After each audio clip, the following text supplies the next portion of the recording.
Welcome to Happily Ever Aftermath, the podcast that explores the movies that influenced how we view love and romantic relationships. Yes, there will be spoilers. I'm your host, Diana Rojek-Sconard.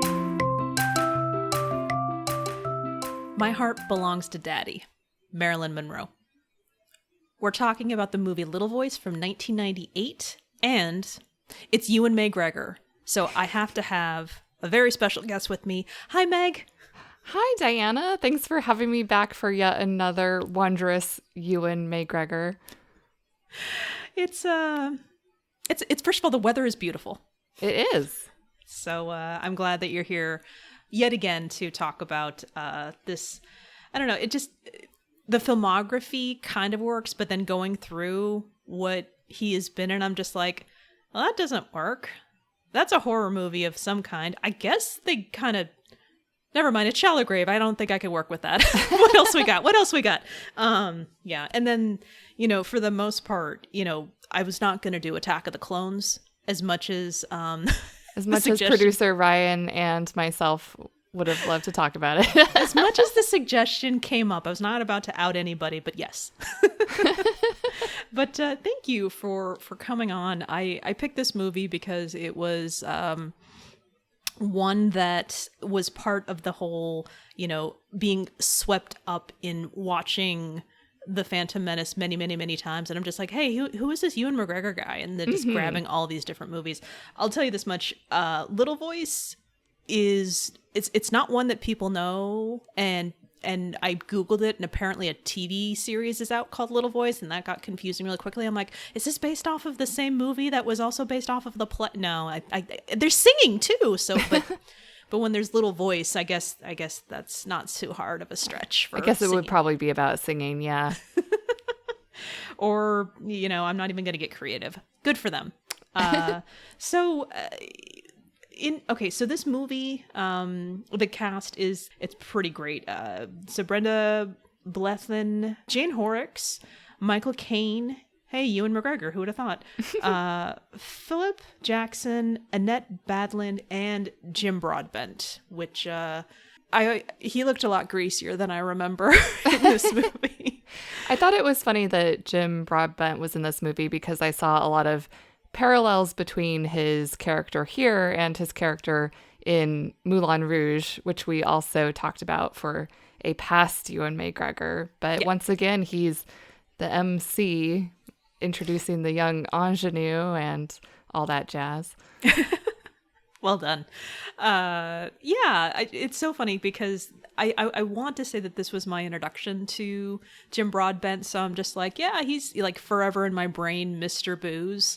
And then I started watching more things, and he just became Jim Broadbent. So I'd like to congratulate him on breaking out of a character in my brain, at least.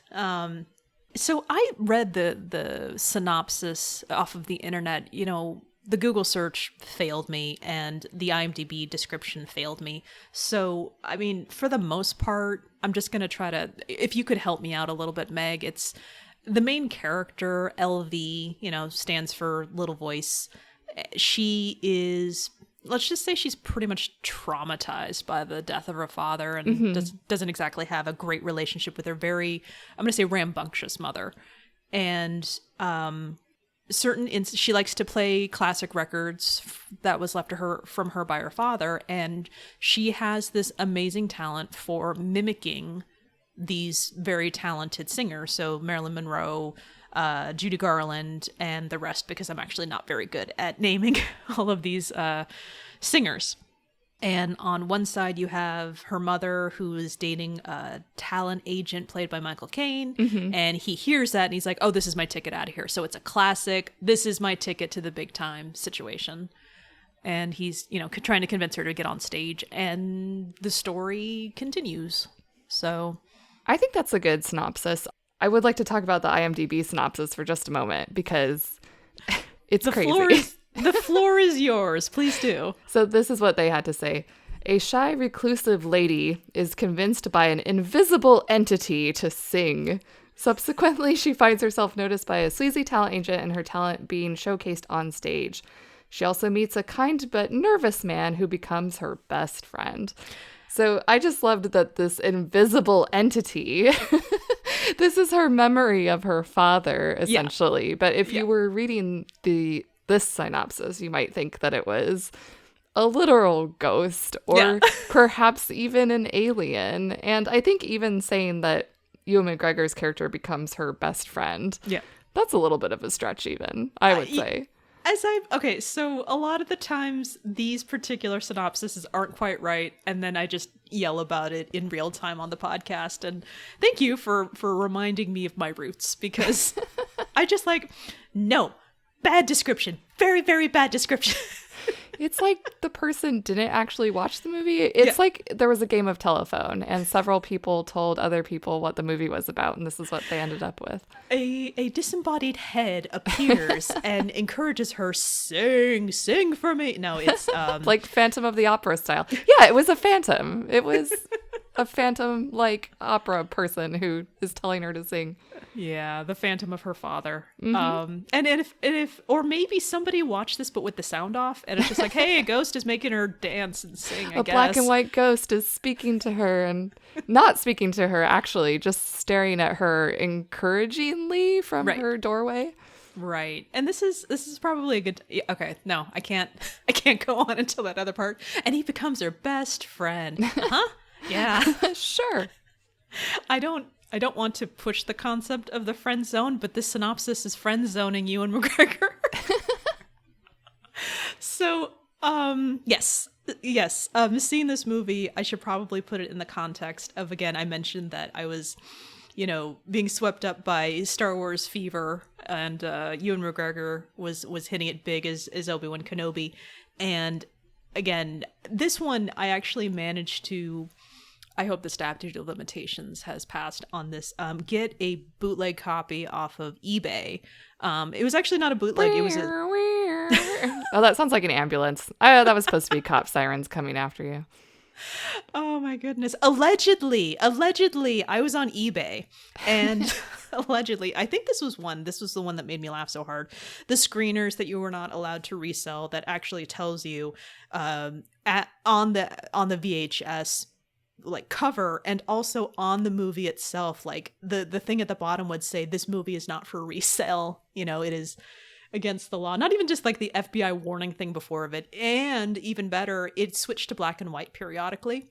so maybe it wasn't a ghost the whole time. Maybe it was just the picture was going out when her father appeared and made her sing. So, but eventually I did get this on DVD, and it was one that I like to put on, because there was nothing wrong with putting this on and then just having the music play through it as I'm doing something else, because, what's the purpose of watching it again? I've seen it so many times. Let's hear her sing some more. And it was, no, I didn't bother to get the soundtrack in case anyone wanted to know. Although I wonder if I were to look at it, it would be the original artist and not her. And that's not what I was about. So I don't know. Although then again, if Chumbawamba was on that soundtrack, that would have been fantastic. So that's, I watched this movie again, just I had it on in the background a lot. So it was kind of nice. And I'll be perfectly honest. I mean, the reason why this pick kind of works is that Ewan McGregor was the ultimate in shy. And I think it's great that the main character was even shyer than he was. And so it was just really sweet to see the extent of a relationship play out about as far as I did as a teenager, where it's just hi, yeah, and that's it. I see. The end. Yeah. But watching it as an adult now, I'm like, I'm asking Meg if she'll watch this with me. Was there anything even there, or did I just did he become her best friend? Or did I just put a romantic relationship on this and didn't even pay attention to what was actually going on? No. I think he liked her. She was just kind of she was busy. Yeah. She had some other things going on. It's a very chaste romance as far as their romance goes. Thank you for putting it that way. That's a very kind interpretation of it. It is an R-rated film, on the other hand. Oh, well, if we want to talk about a different quote-unquote romantic relationship on the screen, well, it was rated R for nudity and probably language. yeah, when that popped up, I'm like, geez, I forgot. Of course I'm not watching this movie. I was listening to this movie. Couldn't remember what the rating was. There was singing involved. That's all I could remember. So you saw this movie several times before. It was, I definitely watched it a lot. And then definitely listened to it a lot. So yeah. Yeah, but again, it was teenage mind, me. So some of it is like, I wonder how much of that I could still like recite. A lot of it was very familiar, the beats of it, but I couldn't do it as much as I thought I would. So Ewan's character, Billy, for you was a very safe romantic character, I guess I would say, since it's a pretty chaste film. I mean, I think that's probably the safest character he's ever played in a movie before, considering his ordinary I mean, again, see Shallow Grave, people. Considering his life less ordinary. Oh, there is a life less ordinary. I mean, he kidnapped no one in this movie, so that's like a good start right there. So yeah, still have not finished Velvet Goldmine, but I can't comment for the rest of that movie. But I mean, if anyone wants to comment on I Love You, Philip Morris, or anything else to that effect. Oh, I mean, in Down with Love, he's a scoundrel, but you know. Not really. He's a 1960s. I don't even. What's the not Pillow Talk, but God, what are those movies called? It does not matter. The point is, 1960s movies where just it seems. Yeah, I don't know. Moving on. The point is, if you've got him in this movie and him in Down with Love, that's probably like the tamest versions of a romantic relationship I think you would see with him. So yeah, probably. Yeah, unless we picked a movie where he was a bystander, in which case, I mean, he's practically a bystander in this movie. So but have you seen this movie before? I had not seen this movie before. I watched it specifically for the podcast, so this was my first experience with it. Yay, and thank you. Yes, thanks for having us watch it. Yeah, so for the most part, I mean, we talked about the relationship itself, but what do you think about the movie overall? Overall, I liked it. It wasn't exactly what I was expecting. First off, I was a little surprised that it was rated R. I don't know why, but my initial impression from the trailer was a movie more like That Thing You Do, a family-friendly movie, you know, about a young person singing and maybe getting famous. So that's kind of what I had in mind. So I was a little surprised to see actually how dark it was oftentimes. Right. Even just looking at Little Voice's home life, it's not a very happy home life. So tonally, it wasn't what I was expecting. But once I recalibrated what the movie was, I enjoyed it. I had some problems with it. It wasn't a perfect movie. And I do think the tone, besides being darker than I anticipated, was also kind of inconsistent because it was really light and frivolous and humorous at times. And then it got incredibly, incredibly dark with, you know, the mother is kind of verbally abusive, emotionally abusive. She even hits her daughter at the end of the movie. Yes. So it gets pretty serious. Right.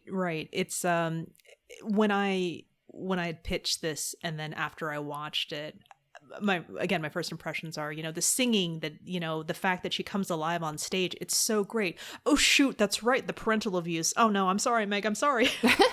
So you know, content warning for anyone who think that they may want to watch this. It's it does. I agree with you. It got darker, and one of the things that really just kind of like freaked me out a little bit and spoke to me was, so she goes on stage, Michael Caine plays Ray Say, and he convinces her. Another thing about the description that I didn't like, a different one that talked about how she gets caught up in the possibility of fame and fortune. I'm like, no. No. What happened was, smooth talking Ray manages to convince her that, oh, you sing with, for your father. Oh, okay. Well, this could have been like a beautiful tribute, but that's okay. We don't have to do this if you don't want to. And then she gets kind of in her head of just like, oh, we have this connection when I sing. So if I'm doing this on stage, it's an opportunity, so that's what, convinces her to do it. And so when they're celebrating, because it was an amazing show, and they got word out to a big time person, like, I'm not going to say like, it's a like music executive of some kind, and they're just like, awesome, we're going to do this again tomorrow. And you actually just kind of see her go like, it was only supposed to be once. And then smash cut to when they're trying to get her out of bed, she goes limp and she does not move. And I'm like, oh, I know that feeling. I've never actually had people try to drag me out of bed, but I know that being down, and it's just like energy is gone. I'm not doing anything right now. So that was just like incredibly, stark to see that. And on the other side of it, just again, I forgot how abrasive her mother was through all of this, because she's played very well. And in fact, the actress got an Academy Award nomination for that particular role. And like, I'm listening to her berate her daughter, but at the same time, I feel so bad for her. Yes. Because she's so unhappy. And I have a sympathy for women. I mean, I give her credit because she's a widow. She, is trying so hard to just kind of find love, but also some stability. It would appear like, just based off of just the setting, I guess the father/husband had a record shop, and then that seems to be closed, but they're living above it, and she's working, I guess, at some sort of like outdoor market, and you just see her doing it, and I'm just like, she's still doing stuff, and the house is falling apart. Literally, I mean, like, you've got, the electrical wiring is a kind of a plot point where every time they turn something on there, they get a shock. And so she's keeping it together. And when I was younger, it was just like, oh God, this woman is a mess and her daughter deserves better. But now it's just like, no, this is just I'm wondering if there's like a weird codependency between the two of them that I don't think an hour and 37-minute movie really decided to throw in for the sake of my curiosity, which is a good thing. Yeah, even though the mother character, Mari, does do some pretty reprehensible things to her daughter, she is definitely a sympathetic character. Mm-hmm. And not to excuse her behavior, but she's also dealing with an isolated daughter who is very reclusive, won't even speak to her mother.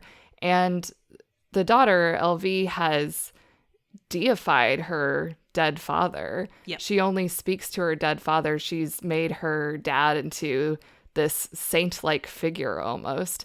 And just imagining being in her mother's shoes, that her dead husband is perfect in her daughter's eyes and can do no wrong, whereas she's still the caregiver and still alive, and her daughter won't even, acknowledge her existence, essentially. So that can't be easy for the mother character either.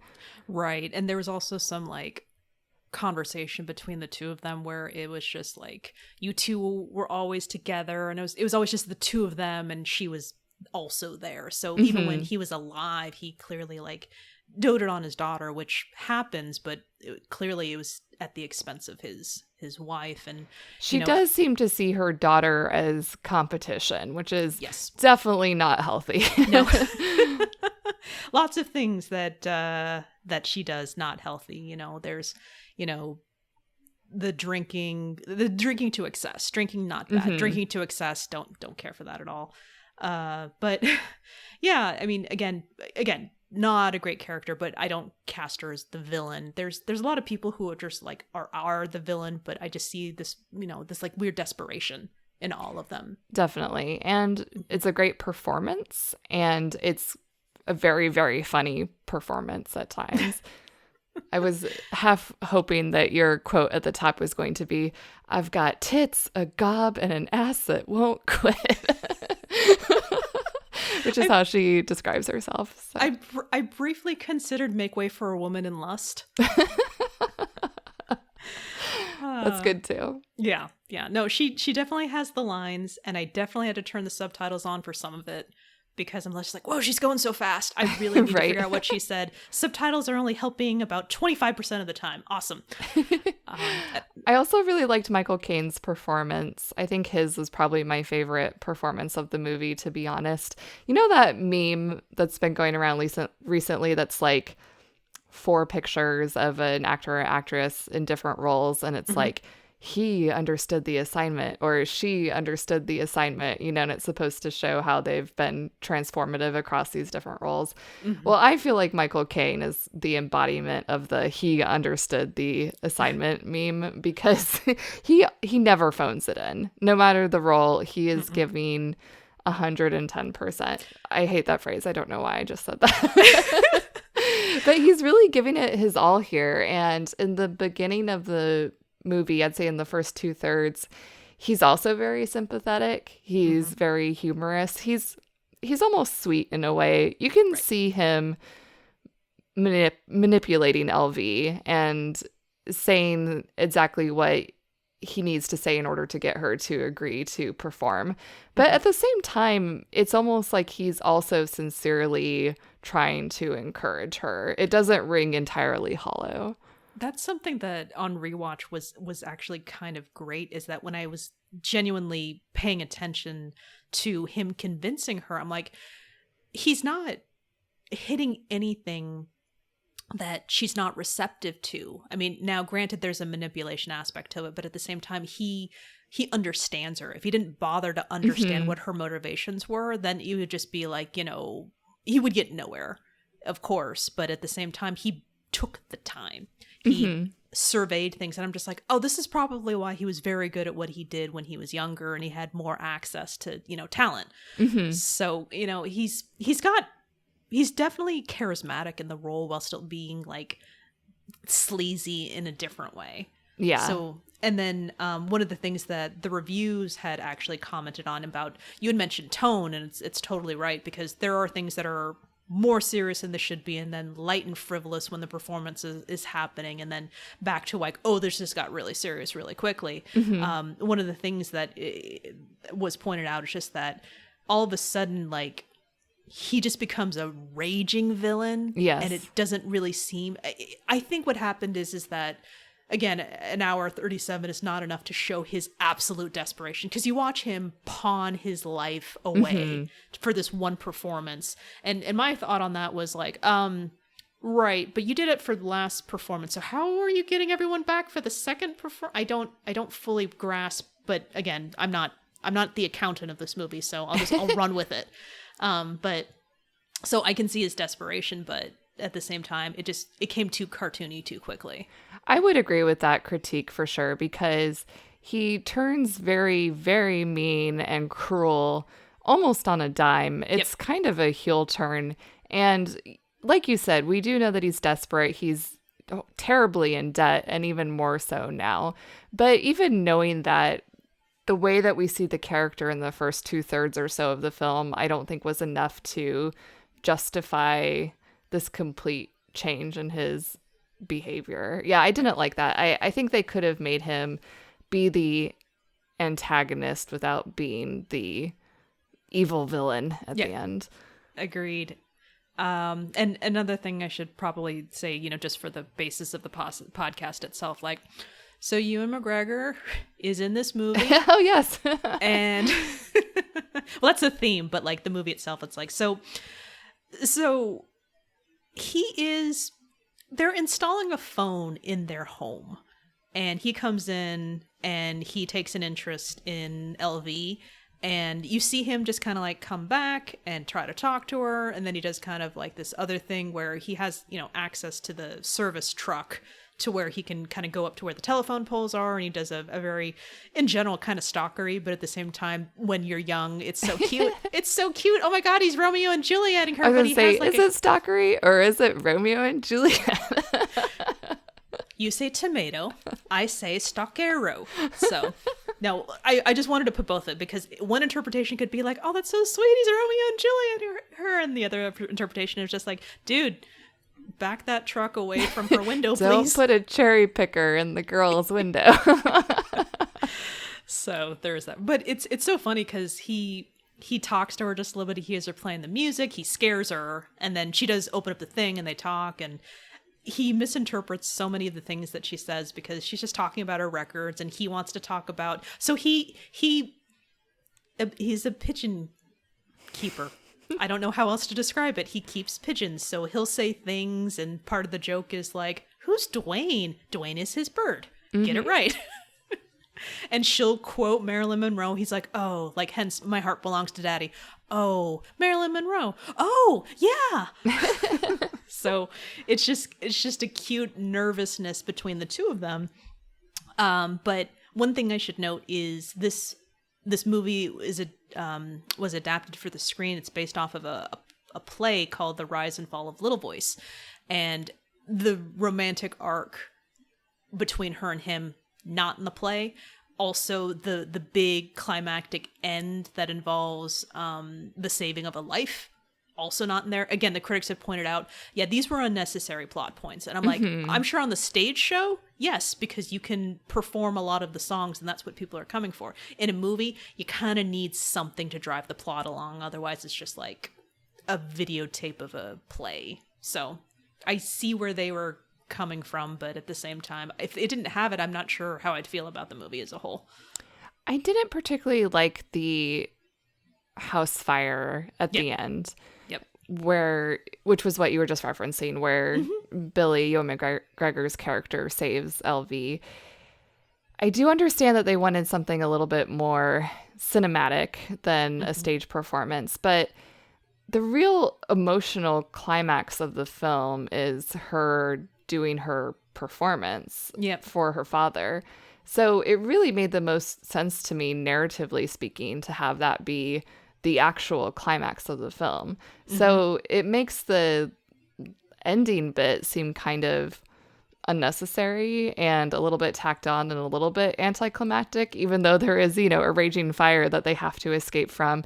It just felt like the movie had ended by that point already. We'd seen her perform. We'd seen her build up to this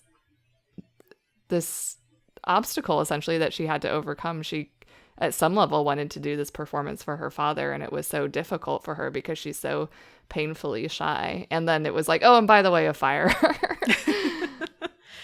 We gotta do something to make something happen because we just had this amazing performance and we need more movie. Quick, think of something. So yeah, it's, creating a different type of conflict. And the other conflict was she wasn't going on stage. But if you're gonna end the movie with, and she didn't go on stage, the end.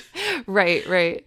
Yeah. So if I may ask you this question, because of the whole telephone installation, and the way the characters were. One, what time frame do you think this movie is happening? And two, how old do you think LV and Billy are supposed to be? Yes, these are important questions. I especially thought about the age question.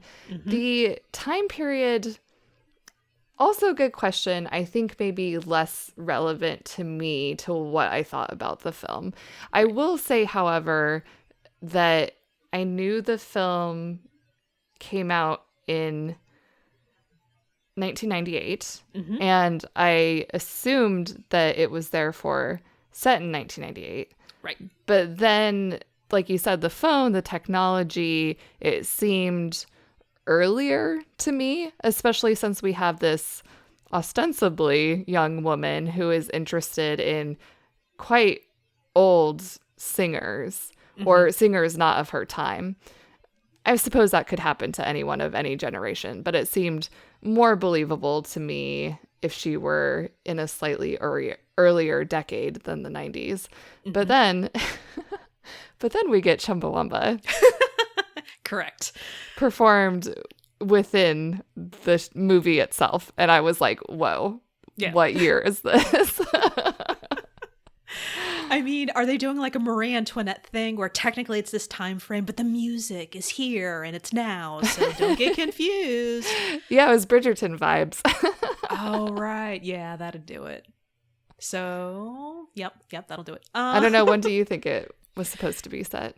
Well, again, I kept being thrown into it and then taken out of it. And you have LV who has the records, and it's, of course, if that was her now, like in 2000, the 2020s, I'll say, that's just called retro. Or, right. I'm sorry. Actually, I don't even know if it's called retro now. Are the kids calling it something Vintage. different? Vintage. Thank you. Oh, maybe. God. Yeah. So, I think it is supposed to be 1998 with kind of an underline of they're not bothering with like technology the same way. So, around the same time, because you've got a cell phone from one of the technicians to test it. So they're there. And that flip phone really felt like the one that my mom had when she first got it when I was in high school. So I'm thinking that it's there. It's just not really leaning on what technology is there. And then she is behind the times, or she's just like, well, she only wanted a telephone so she could call Ray. So she's like, ugh, yeah. So she's probably just not interested in these types of things unless it, matters to her directly. So that's I just wanted to get a second opinion on that. I'm like, I see the technology and I heard the Chumbawamba, but it's just like, is it possible that it's further back and I just wasn't paying attention? Do you know when the play was written? Do you know when the play was performed? Maybe that's when it's supposed to take place. Oh, that makes really good sense. I will look that up while I would like to hear your thoughts on their age. Yeah, so the age was an interesting question to me because we have the character of LV who is quite childish. She has a little girl's bedroom. It's pink, it's frilly. She spends about 2/3 of her scenes in a nightgown, and I would say, once again, a little girl's nightgown. It's got lace, it's got cartoon animals on it. And I was thinking, this is a girl maybe in her late teens who is maybe still kind of in this state of sort of arrested development in a way because of the trauma of her father's death. So I thought that at first, and I could almost convince my brain that this was a young woman, but the actress at the time of filming is in her early to mid 30s. I believe she was 34. And sometimes in the movie, yeah, she looks 34. And the best way that I could square this in my mind was that she's supposed to be a younger woman because, and by younger, I mean much younger, like 20, 19, maybe even 18.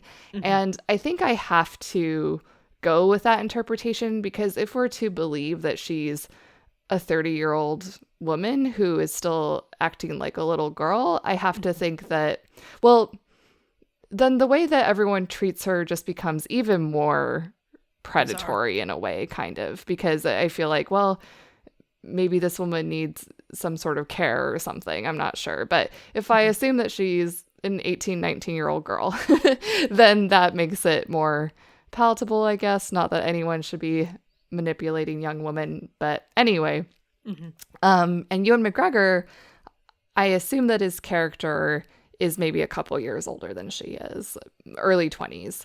Although, in fact, he is younger than the actress. So, okay.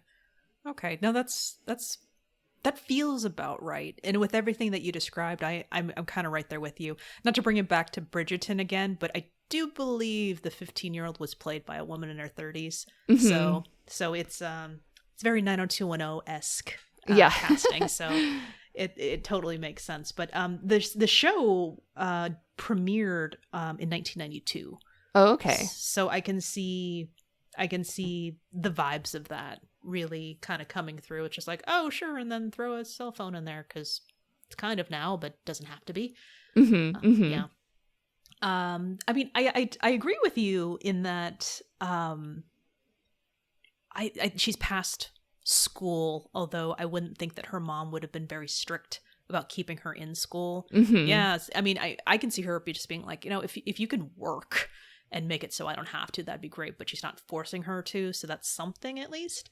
But I put her in early 20s just for the sake of that state of arrested development, being past like, having to go with your education, but a little bit older for the sake of just like, whatever Billy is doing. I mean, if he's an apprentice or something like that, he's probably in his early 20s as well. So I'm putting them in like a respectable, in my head, in my late 30s age range for the sake of the narrative. But, you know, if I were younger, I'd just be like, oh, sure, they're like 30. Yeah, I'd say early 20s sounds about right to me. Sure. Yeah, that totally makes sense. And if you've seen the movie, you can kind of feel it too, where it's just like, how old are you both? Right. I mean, okay, I guess. So, alrighty. What did you think of LV? What did you think of Jane Horrocks's performance? It was very good. I believe the play was written for her, and her vocal talent. So I think she did a fantastic job. The character itself is really difficult because it's just doesn't say much. It's very a very physical role because she has to react and just kind of be shy. And I want to say, oh, that's not a heavy lift, but it's actually, I would imagine, even harder lift for some if you're trying to convey a whole thing with, well, barely saying anything. I'm imagining her right now when the phone is ringing and she's reaching to answer it, but you can tell she's struggling to do it because she's just, I don't want to answer this phone, but she's actually physically doing it, you know, back when, you know, the phone is just blasting at you when it's a landline. So I'm thinking about that now, and I thought, I don't know, but there's a lot of choices that she had to make, and I think she did a good job overall.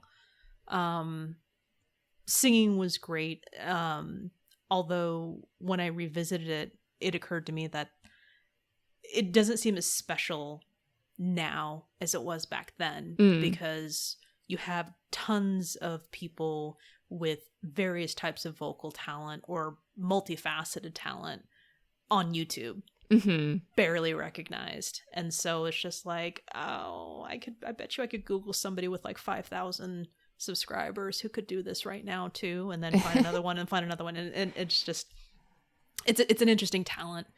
And I'm thinking of the show in Las Vegas where I think there was somebody who was supposed to be the voice of 100 singers, and I'm just like, oh god, 100.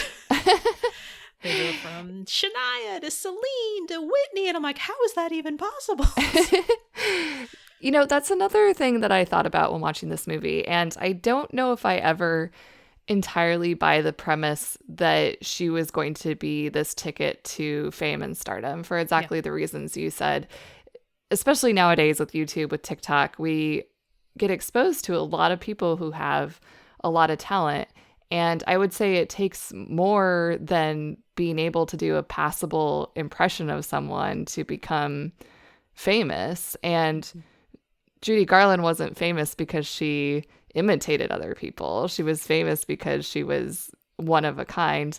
And I think it's maybe a little unfair to make a performer like Jane Horrocks have to be compared to Judy Garland consistently, because it's like, well, who is ever going to match Judy Garland or Marilyn Monroe or Shirley Bassey, right? It seems a little bit unfair to always invite that comparison. But that being said, I did enjoy her musical performance, and I really should have just paused the movie to look up whether she was singing her own songs or not, because I didn't know. So the whole movie I was sort of preoccupied with thinking about whether I should be impressed or not. And then at the very end of the movie it says Jane Horrocks performed all of her own songs. Yep. Yes, she did. And again, 1998, very impressive. 2001, I guess it was moderately impressive in 2001 too. We're 20 years ahead of that now, Diana. What? Really? Ah, jeez. Not so impressive. I do appreciate her talent. I just, even thinking about it, back then, I'm just like, why isn't she more famous? And I'm just like, oh, well, because you're right, Meg. It takes more than just being able to imitate. Yeah.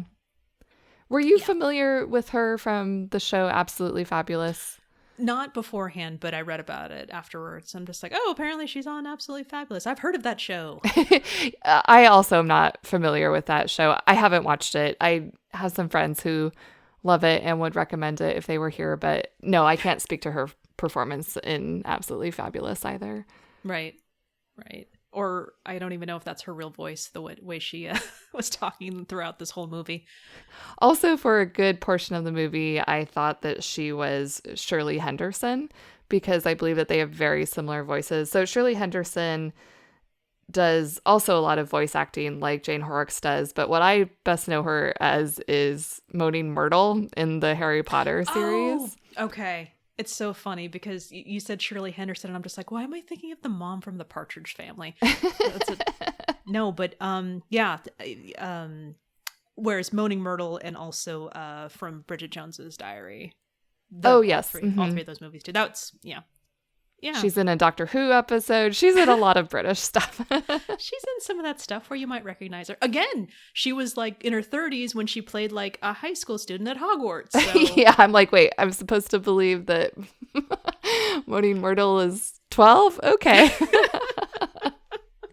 Maybe you should just focus on her voice. But yeah, I believe those two actresses have somewhat similar but distinctive voices. That was something else I had to look up. I'm like, is this the woman I think she is? No, she's not.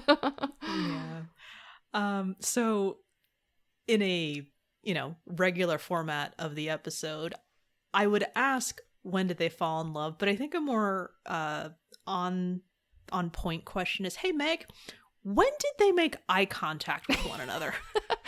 Right. So I was trying to figure out for my notes how many times they actually exchanged words because I believe there's 2 scenes where they're in the scene together, but they don't actually speak to each other.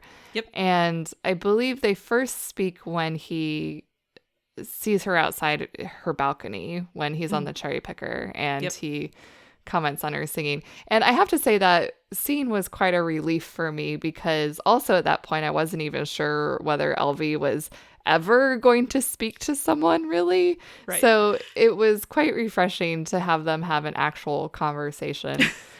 So there's that moment. He saves her from the fire and then they speak at the amphitheater. They speak in the pigeon hutch at the end. I believe there's maybe one more scene where they actually speak to each other. If there is, I can't remember it, so that does. It might just be those 3 scenes. I think you're right. You're right. And the amphitheater scene, I didn't pay much attention to when I was younger. So when I listened to it, I'm just like, oh, that's the closest he's going to be to saying that he likes you. Casually commenting that there may be people besides your dad who think highly of you. Yeah.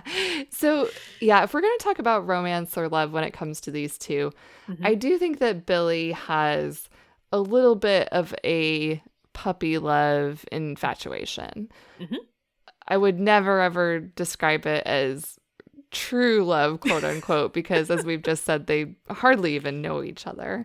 And from LV's perspective, I don't think she feels any romantic feelings for him whatsoever. I agree. I don't think that's even on her radar. I don't think that's something she really thinks about. I think as a character, maybe she just hasn't had any romantic experience at all. And I think it's something that maybe is not a high priority for her. So yeah, I don't think she has any romantic entanglement with Billy. So I think that LV is allowed to have any type of romantic inklings that she wants, but that's an unfortunate waste of a Ewan McGregor. Yeah, it was a waste of Ewan McGregor, and it was a waste of his singing talents. I don't know. Whenever he's in a movie when other people are singing, I feel like he needs to be given the opportunity to sing as well. I mean, I wouldn't have had much to speak about it, but damn it, he does sing in A Life Less Ordinary. It's all he coming sure together. Does, yeah.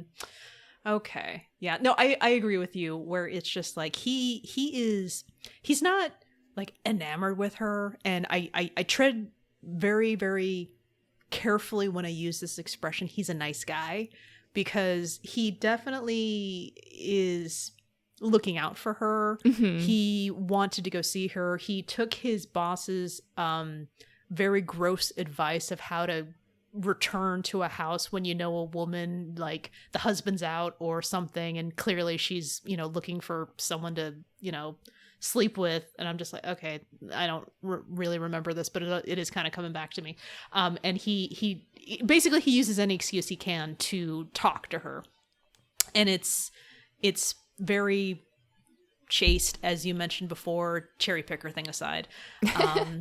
He definitely has like this, you know, nurturing side, which oh god, he's doing all the tropes. He's a nice guy. You watch him take care of this animal. All of the signs are there. Oh yeah, speaking of comparing LV to birds, actually I'm going to put a pin in that for a second, but I would like to return to that. But no, what you were saying about him being a nice guy, he is the only person in this film who actually has LV's best interests at heart. He's not trying to manipulate her. He only wants what's best for her. And even though he doesn't know her very well or at all, he tries to convince her not to do the show because he knows that she's being forced into it, essentially. So it was nice to have one person looking out for her. Right. And I think he just happens to have a little bit more experience with having people just kind of walk on you for being a little bit off. Like his boss is just like, you know, why don't you say anything? And why are you, you know, so awkward? Are you really still talking about your birds? He's just like, hey, I like what I like and that's okay. And he's seeing her get stomped on in the same way. So, so, you know, for all I know, again, is there a romance and I just missed it? Maybe he's just going to, oh my God, maybe he's just going to be like her. Is he going to train her in the ways of the Force? Yeah, it's one of those things where it's like, I see the romantic potential, maybe, but I would have to buy into the premise that I could see LV being romantically involved with anyone, which I don't know if I do buy into that premise, but let's assume that maybe they could get together. I do like that they're kind of the same person. They're both very shy, very soft-spoken. I feel like this would be a good match in the sense that they would both have a sort of innate understanding of the other's personality. But on the other hand, at one point, Ray says that LV is someone who needs pushing. And I don't know if I agree with that necessarily, and certainly not in the way that he meant it, but I think there is maybe something to be said for, you know, partners needing to help their loved one explore outside their comfort zone sometimes, or encourage them to maybe take risks sometimes. I don't necessarily subscribe to the idea that opposites attract, which is something that Hollywood seems to love. So I do actually think that this is maybe a more believable couple than a lot of other fictional couples we've seen. But it's also like, I don't know, would they ever challenge one another in a good way? And I don't know if they would. I agree with you. It's again, it's hard to actually see. Again, she has no inkling towards him. Yeah. It's in the best case scenario, it's just like, hey, thanks for getting me out of the burning building. Yeah, thanks for saving me from the raging fire, I guess. Yeah, and also your birds are neat. Tell me more about this whole like being on your own thing, you know, at best. Right. Yeah, but and we can talk about that, but I want to know what you would just put a pin in for a minute. Oh, the bird thing. So take the bird out, or take the pin out. There are lots of themes and metaphors and similes about birds throughout this movie. So we have Billy's homing pigeons, and when he's speaking about them, when he's explaining them to LV, it's essentially a take on that phrase, if you love something, set it free. So he says, you know, I let the birds out to exercise and fly, and they'll come back. And Ray also tells a story to LV about this little blue bird that was sheltered and protected, but eventually the bluebird grew brave and it sang. And so I think it's pretty clear in here that we're using bird metaphors for LV herself, and her freedom is in her singing and in her independence that she eventually finds. When she does the show, when she does the performance, what's on the stage? Why, it's a giant bird cage that she steps out of to sing her song. And the very last scene is her releasing one of Billy's pigeons to fly free, fly, little birdie. So it's kind of a visual representation at the end of LV finally finding her freedom. Taking wing. That's some really good metaphor. Do you think that's the case in their actual future? Are we going to talk about what we think happens after the movie? Okay. Yes. I'm sorry, I ruined your segue just to clarify. No. It's like, no, Meg, that's not what I meant.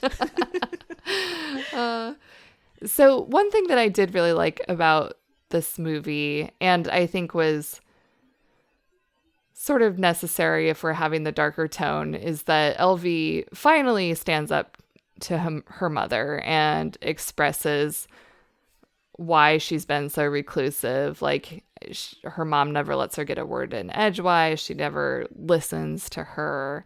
And it was a moment of catharsis that I think LV really needed. And as such, I don't think she will return to her mother. I think that she maybe didn't make a clean break there, but I do think that she did what she had to do to break away from her mother. But like you were saying, it doesn't seem that she has a job at all. She's pretty much a shut-in, but she is an adult. So I think it will be difficult for her to suddenly find herself in this independent lifestyle where she had never had to do that before. But I think she is suited to the small town life. I think Billy is as well. I don't think she would immediately, she needs to do baby steps. Her whole life has been a certain way, and now she's thrust into this new situation. So I think although she might move eventually, I think the baby step would just be for her to find a small flat for herself in her same hometown, find a job that suits her personality. And maybe this is a little too on the nose, but I was trying to imagine what the perfect job for her would be. And the best I could think of was a library. It's secluded, it's quiet. She wouldn't have to talk to anyone. So I think that she maybe finds a job at a local library, and she likes it because she gets to still be pretty solitary, not really talk to people. She doesn't make very much money, but she doesn't want very much money. She just needs enough for rent. And I think she continues to work the library for years and years, and she slowly builds up the library's musical collection. That's kind of her pet project. And in the meantime, she's also rebuilding her own record collection that was destroyed in the fire. So she saves money just enough to get herself another record. And I think that that's a pretty happy existence for her. And all this time, I also think that Billy is pretty happy with his lot in life. These are two characters in this movie that don't seem to care for fame and fortune. It's not what they're seeking, unlike everyone else. So I think that Billy is going to be happy enough at his phone repair job. Maybe he takes over from his business partner. Maybe he gets some apprentices of his own to show how to install phone lines. And I think that he'll continue to have his homing pigeons. And I do see them being friends. I think that they could be sort of the one person that the other leans on in this small town. They're still kind of outsiders. No one else really understands them or what makes them tick. But I can see them being friends, going to that amphitheater to listen to concerts together, maybe going to a movie or a musical together. So that's how I envision the next maybe couple decades of their lives. No, that really makes sense. I went down the unfortunate route of just Mary doesn't seem like the kind of person who would have insurance, let alone, anything like that. So everything that was lost in the fire, I mean, it's just oh, you get insurance. And it's I don't think she has insurance. I don't know what that particular building, they can't move back into it. And I'm just I don't know what that really means. And I really do think of as much as you see, Mary being that way towards LV stays. And I think that there is a codependency between the two of them because, Mary's the one who works and LV does some things, but she does the things for herself. When she's just can you make me breakfast? And nothing there's no response from LV whatsoever. So it's back and forth. So I mean, the only thing that I think would kind of make the most sense is at the end of the movie, there was Mary's friend. Oh God, I can't remember what her name was, but she didn't speak much either. And Mary just really like verbally attacks her, and she leaves in tears. When LV collapses on the stage, she's the one that runs up to her and takes her. So I think what's going to happen is that LV is she's going to move in. I think her name's Sadie. That sounds right. Yeah. Yeah. So yeah. And she's just an across the way neighbor. So I think LV is going to move in with Sadie, and Sadie's going to be like a surrogate mother to her for a while. Because I think Mary's going to disappear for a while. She's going to just kind of go off to God knows where, because, you know, she doesn't want her job. She lost her one chance at fame, leeching through her daughter. That was never going to happen anyways, and Ray just was so horrible towards her. So, you know, I think she's going to run off. I think LV is going to move in with Sadie, and I think Billy will be there in the friend capacity as well. Like they'll spend time together. They'll be a positive influence on each other, but doing that, and to give this kind of like a nice solid foundation, I think something's going to happen to where LV was the one who knew where like some of like the paperwork was, but not like all of it. And I think while Mary's gone, somebody's going to take interest in that corner, and it's going to be like, we want this to rebuild as something. It'll probably be condos, and that sounds horrible, but that's where all this stuff. And it's kind of a small town, but they want to build there for some reason. And from there, she's going to get like a nest egg. She's going to take care of Sadie. She's going to take care of herself. And then she'll get that quiet existence. I think in the beginning, wherever Mary was working, LV's going to try her best to work there as well, because Sadie is going to encourage her. So she's going to be part of that market thing, whatever that was in the background. I remember fish being involved. There were fish. There were fish involved. Fish market background, warehousing of things. So she'll get there. Her and Billy will do that. That will be a cushion to just kind of make them live comfortably, so she can have kind of find that library-esque job. I want to say record store, but well, maybe... I was going to say record store too, but the small town had a record store and it was theirs, and then it burned down. So I don't know if there would be another one. Exactly. So bookstore? You said library, I say good. Bookstore. Yeah. Something to that effect. Something where it'll make sense in that quiet little town. No, I do like that. I do think in my scenario, it would still be a pretty big leap for LV to be totally independent all of a sudden. So it makes sense that she would have a surrogate mother figure. And as you said, the Sadie character was pretty similar to LV in some ways. It's quiet, doesn't say very much, kind. So I think that makes sense. Sure. Yeah. Again, there's only like 6 people to work with in this movie, and I don't think that she'll be like joining that boy band Take Fat. No Chumbawamba cover songs for her. Only the classics. Indeed. All right. Anything else you wanted to add about their future or the movie? I feel like I should say something else about Ewan McGregor just because it is Ewan MAYGregor, but I don't know what to say. He was very young in this movie. He's one of those actors that I think looks a little bit more handsome the older he gets. Maybe that's just me getting older as well, but he was charming as always in this movie. Very sweet. I think that his hairstyle was maybe a little tragic, but besides that, it was an okay role. It's so funny that you say that. I'm just like, well, at least this is one of his good hair movies. Oh, really? Okay. I'm sorry, but I did not like the long hair in Attack of the Clones. I don't like the hairstyle he had when he was in Emma. I'm not a fan of when it's like past the ears. So I was okay with it. I'm not saying that I loved it, but I'm saying I was okay with it. I would have been a lot more okay with it if they just hadn't put so much product in it.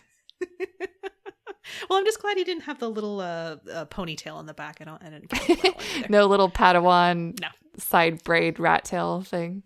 Yeah, I mean, I'll go back to his hair from Down with Love. Okay, what's our favorite Ewan McGregor hair? I think it is Down with Love. Down with Love, okay. I'm just going off the top of my head, though. Yeah, I guess off the top of my head, I would have to say Moulin Rouge, just because that's probably my favorite role of his. Although it was very dark. I think it was dyed, maybe. That feels about right. But then again, that movie was like very bright in other places, so maybe it was just an optical illusion of his hair. Yeah, maybe. Mm-hmm. Well, we should research this and report back. Very important. The many hair styles of Ewan McGregor, a podcast. Thank you, Meg. Thanks for having me. This was a great discussion about a very, very subdued performance. Yes, very quiet performance, literally. Yep. So so next year we can do like a whole commentary on his like 4-second cameo in A Million Days to Die in the West or whatever that Seth MacFarlane movie was. Yeah, definitely. Awesome. Okay. Well, we'd like to know what you think as well. I'm still on my social media hiatus, but you can always reach me at contact@HEAMCast.com. Meg, where can people find you? I host a couple of my own podcasts. So I am a co-host on Pod Appetit, where we talk about all kinds of food shows in bite-sized seasons. So we've talked about The Great British Bake Off, Bon Appetit, Stump Sola, all kinds of things. I also co-host Indoorswoman, which is a pop culture podcast with a positive spin. If you want to find those or whatever else I'm up to, you can find me on Twitter at Meg Writes Words, or if you want to be super official about it, I do have my own website, Mezeske.com. That's Mezeske. That's how you spell my weird last name.